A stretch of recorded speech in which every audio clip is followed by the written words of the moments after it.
Good morning students. ईडीआईएम के आज के इस ई लेक्चर के सेशन में आप सब बच्चों का स्वागत है। बच्चों, आज अपन यूनिट नंबर 5 का ही अपना लेक्चर नंबर 42 पढ़ेंगे। तो अपन ने अब तक बच्चों एक तो ये पढ़ लिया कि फ़िनेंस का अरेंजमेंट कैसे किया जाता है, शॉर्ट टर्म क्या फिनेंस कौन से होते हैं, लॉन्ग टर्म फिनेंस कौन कौन से होते हैं, डेट का मीनिंग क्या होता है, डेट फिनेंसिंग क्या होता है, इक्विटी का मीनिंग क्या होता है, इक्विटी फिनेंसिंग क्या होता है। तो ये अपन ने सारे तरीके से पढ़ लिए। आज अपन बात करेंगे कि वो कौन कौन से फाइनेंशियल इंस्टीट्यूशंस हैं जो एक एंटरप्रेन्योर को सपोर्ट करते हैं। तो चलिए इस टॉपिक को एक्सप्लोर करते हैं और समझने की कोशिश करते हैं कि इस टॉपिक में क्या है। देखिए, कई सारे ऐसे इंस्टीट्यूशंस हैं जो कि सेंट्रल और स्टेट दोनों गवर्नमेंट्स ने मिलके क्रिएट किए हैं और इनका एक ही ऑब्जेक्टिव है, वो है एंटरप्रेन्योर्स की एक्टिविटीज़ को और ज़्यादा बूस्टअप करना और उनको हेल्प करना। तो ये जो एक्टिविटीज़ है, जो फाइनेंशियल इंस्टीट्यूशंस हैं, ये आपके एंटरप्रेन्योर्स को कई तरीके से हेल्प करते हैं, या यूँ कहें इनके पास इतनी सर्विसेज हैं। तो एक एंटरप्रेन्योर को जो भी सर्विस की रिक्वायरमेंट होती है, हर मैक्सिमम इंस्टीट्यूशन यानी फाइनेंशियल इंस्टीट्यूशंस इन एंटरप्रेन्योर्स की हेल्प कर देते हैं। जैसे मान लीजिए, अगर एंटरप्रेन्योर को फाइनेंसिंग सर्विसेज की रिक्वायरमेंट है तो फाइनेंसिंग हेल्प करते हैं, टेक्निकल गाइडेंस की हेल्प चाहिए तो टेक्निकल गाइडेंस प्रोवाइड करवाते हैं, इक्विपमेंट सपोर्ट की हेल्प चाहिए तो इक्विपमेंट सपोर्ट उनको दिलवाते हैं, ट्रेनिंग की रिक्वायरमेंट है तो ट्रेनिंग दिलवाते हैं, मार्केटिंग एक्टिविटीज़ करते हैं इनके लिए, और गवर्नमेंट के थ्रू इनके लिए कौन सी सब्सिडीज़ हैं, ग्रांट्स हैं, इन सब चीज़ों की इन्फॉर्मेशन भी ये फाइनेंशियल इंस्टीट्यूशन जो है इन एंटरप्रेन्योर्स को देते हैं। तो कौन कौन से इंस्टीट्यूशन से देखिए कि सबसे पहले अपन देखते हैं फाइनेंशियल इंस्टीट्यूशन कौन कौन से। जैसे आईडीबीआई है, आईएफसीआई है, सिडबी है, एनएसआईसी है, एसएसआईसी है, आरआरबी है, एसएफसी है, एसआईडीसी है और ग्रामीण बैंक। हम इन सभी बैंकों और इन फाइनेंशियल इंस्टीट्यूशंस के बारे में अपने एमबीए फर्स्ट सेमेस्टर के अंदर जो आपका सब्जेक्ट था 105 बिजनेस एनवायरनमेंट, उसके अंदर हम ऑलरेडी स्टडी कर चुके हैं कौन कौन से फाइनेंशियल इंस्टीट्यूशंस हैं जो एंटरप्रेन्योर और बिज़नेस के लिए सपोर्ट करते हैं। तो कुछ चीज़ों को हम दोबारा से रिकैप कर लेते हैं। सबसे पहला है आपका आईएफसीआई, जिसे हम लोग कहते हैं industrial finance corporation of India, जो कि 1948 में एस्टेब्लिश्ड हुआ था। और इसका जो प्राइम सर्विसेज जो वो ऑफ़र करती है वो क्या है कि वो एंटरप्रेन्योर्स और बिजनेस के लिए इंफ्रास्ट्रक्चर का सपोर्ट देती है। वो आपके लिए मर्चेंट बैंकिंग के जो ऑपरेशंस हैं, यानी मीडिएटर्स के साथ, एजेंट्स के साथ जो आपके ऑपरेशंस हैं, उसके लिए ये आपको सपोर्ट करते हैं।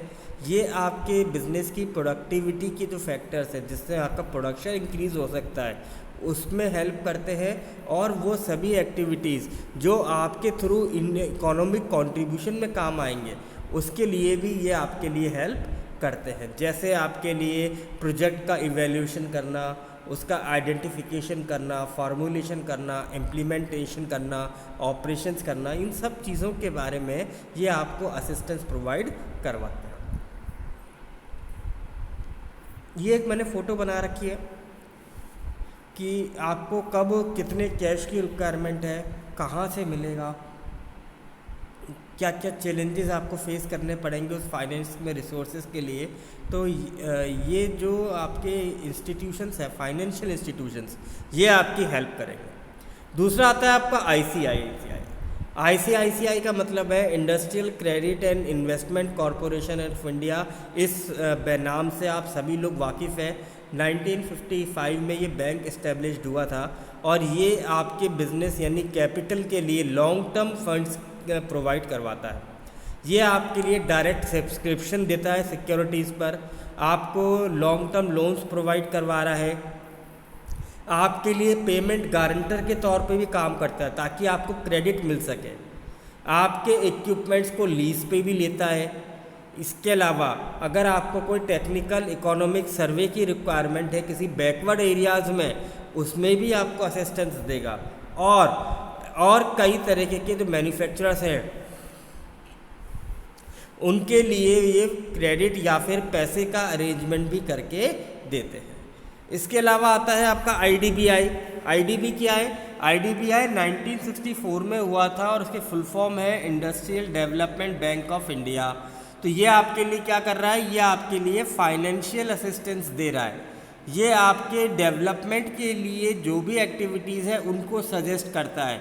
कोई टेक्निकल गाइडेंस चाहिए वो असिस्ट करेगा, आपको कोई एडमिनिस्ट्रेटिव सपोर्ट चाहिए उसमें ये असिस्टेंस देंगे, आपको अपनी बिजनेस का या अपनी ऑर्गेनाइजेशन का या इंडस्ट्री का एक्सपेंशन करना है उसके लिए भी आपको लोन की रिक्वायरमेंट है तो ये वो भी देते हैं।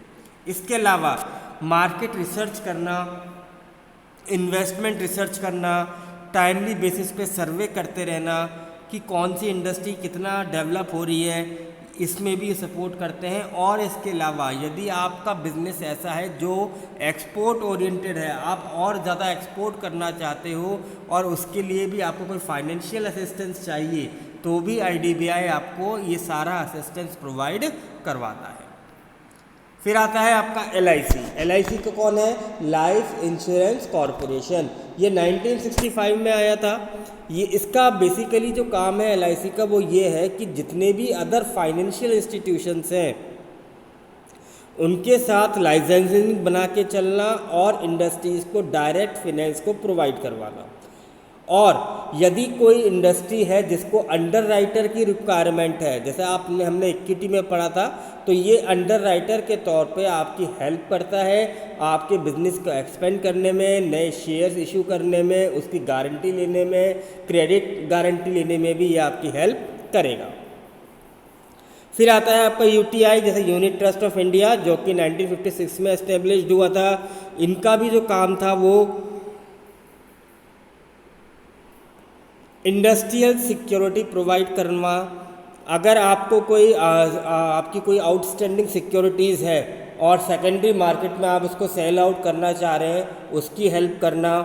गवर्नमेंट के साथ जो गवर्नमेंट के नई स्कीम्स हैं उनको आपके लिए प्रोवाइड करवाना, सिक्योरिटी के रिगार्डिंग आपके लिए रेट ऑफ रिटर्न देखना, और वो सभी स्कीम्स जो गवर्नमेंट ने लॉन्च करी हैं और आपके लिए उसमें रिस्क कम है वो सभी स्कीम्स की इंफॉर्मेशन देना UTI इस काम पे कर रही थी।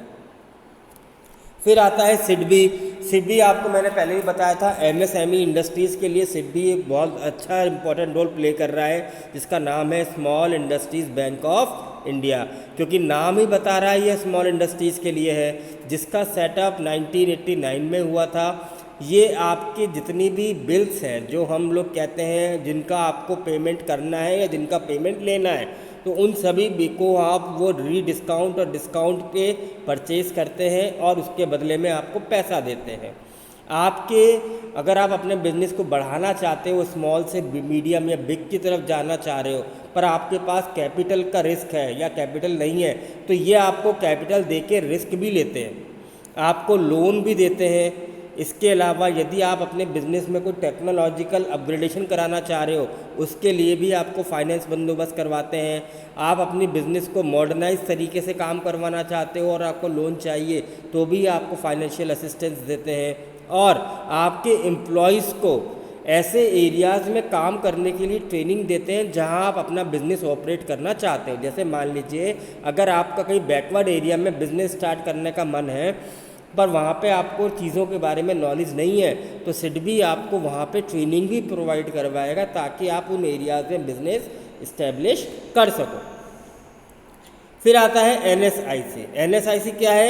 यह है नेशनल स्मॉल इंडस्ट्रीज़ कॉरपोरेशन, जो कि 1955 में आया था।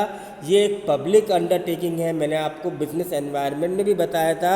NSIC जो है एक सिंगल विंडो रजिस्ट्रेशन होती है जो कि स्मॉल और मीडियम एंटरप्राइजेस के गुड्स को या रिस्क को कवर करने के लिए आपके गुड्स का 25% से लेके 33% तक के गुड्स को परचेज कर लेती है ताकि आपकी अर्निंग होती रहे, आपका मैन्युफैक्चरिंग सेल्स होती रहे। इसके अलावा NSIC के अंदर जब आप अपने आप को रजिस्टर करवाते हो तो आपको गवर्नमेंट के थ्रू ऑर्डर्स मिलते हैं। आप अपनी इंडस्ट्रीज़ के साथ जो लार्ज इंडस्ट्रीज़ हैं आप उनके साथ भी जुड़ सकते हो, क्योंकि गवर्नमेंट आपको ऐसी लार्ज इंडस्ट्रीज़ के साथ जुड़ने के लिए भी ट्रेनिंग देती है और आपके लिए न्यू वेज ओपन करवाती है। यदि आप अपने बिजनेस में डेवलपमेंट करना चाह रहे हो, कोई नई टेक्नोलॉजी अपग्रेड करना चाह रहे हो, तो आपके प्रोजेक्ट के बेसिस पे वो हेल्प करेगी और कोशिश करती है कि कम से कम वेस्ट होने के साथ साथ आपका प्रोडक्शन इंक्रीज़ होता चला जाए। ऐसे ही आपको यदि कोई ऐसे रिसोर्स रॉ मटेरियल की रिक्वायरमेंट है जो कि स्केयर कैपेसिटी में यानी ख़त्म होने वाले हैं, तो उनकी अवेलेबिलिटी करवाना, मशीनों के लिए, प्लांट्स के लिए, टेक्नोलॉजी के रिगार्डिंग कोई कंपोनेंट्स दिलवाना, कोई पार्ट्स दिलवाना, इन सब चीज़ों के लिए NSIC आपकी हेल्प करता है। अगर आपको टेक्निकल गाइडेंस चाहिए तो आप सीडो के पास जा सकते हैं। सीडो आपका है स्मॉल इंडस्ट्रीज़ डेवलपमेंट ऑर्गेनाइजेशन, या फिर हर डिस्ट्रिक्ट के अंदर एक जिला उद्योग केंद्र खुला होता है जिसको कहते हैं डिस्ट्रिक्ट इंडस्ट्री सेंटर, या TCO जो कि टेक्निकल कंसल्टेंसी के रिगार्डिंग की डिपार्टमेंट है और इंस्टीट्यूशन है जो कि एंटरप्रेन्योर्स को न्यू टेक्नोलॉजी के लिए, या आप कोई प्रोडक्शन करना चाह रहे हैं उसमें कौन सी टेक्नोलॉजी चाहिए उसकी हेल्प करते हैं। ऐसा ही CC है स्मॉल इंडस्ट्रीज सर्विस, जो कि आपकी बिज़नेस के लिए जो भी सर्विसेज चाहिए, टेक्निकल, मैकेनिकल, मार्केटिंग, इन सब चीज़ों की वो आपको हेल्प करते हैं। देन SSIDC है जिसमें state small industries development corporation है। इडको है, इडको यानी इंडस्ट्रियल डेवलपमेंट कॉरपोरेशन, जो कि इंडस्ट्रीज़ के डेवलपमेंट के लिए काम करता है। ऐसा ही एपिकोई, एपिकोई कौन सा है? ये agriculture promotion and investment corporation of Orissa limited है। ये उड़ीसा के थ्रू ऑर्गेनाइज है और ये उड़ीसा ने अपने डिस्ट्रिक्ट में की एग्रीकल्चर को प्रमोट करने के लिए ये डेवलपमेंट या इंस्टीट्यूशन को डेवलप किया है। अगर आपको कोई अपने बिजनेस के रिगार्डिंग ट्रेनिंग चाहिए तो small industry service institute CC है, नाबार्ड है, कापाट का नाम आपने पहली बार सुना होगा, हम लोग कहते हैं council of advancement of people action and rural technology, कि गांवों के लोगों को या गांवों के अंदर आप कैसे टेक्नोलॉजी यूज़ कर सकते हैं और अपने बिजनेस को चला सकते हैं, उसकी गाइडेंस ये आपको देते हैं। और DIC है जो कि आपके लिए ट्रेनिंग का अरेंजमेंट करते हैं। इनका एक बहुत फेमस प्रोग्राम होता है EDP, एंटरप्रेन्योरशिप डेवलपमेंट प्रोग्राम, जिसके अंतर्गत ये आपको न्यू एंटरप्रेन्योर्स को ट्रेनिंग प्रोवाइड करवाते हैं फॉर रनिंग अ बिजनेस। तो यही था बच्चों आज का अपना टॉपिक। आई होप कि आपको समझ में आ गया होगा। Thank you very much.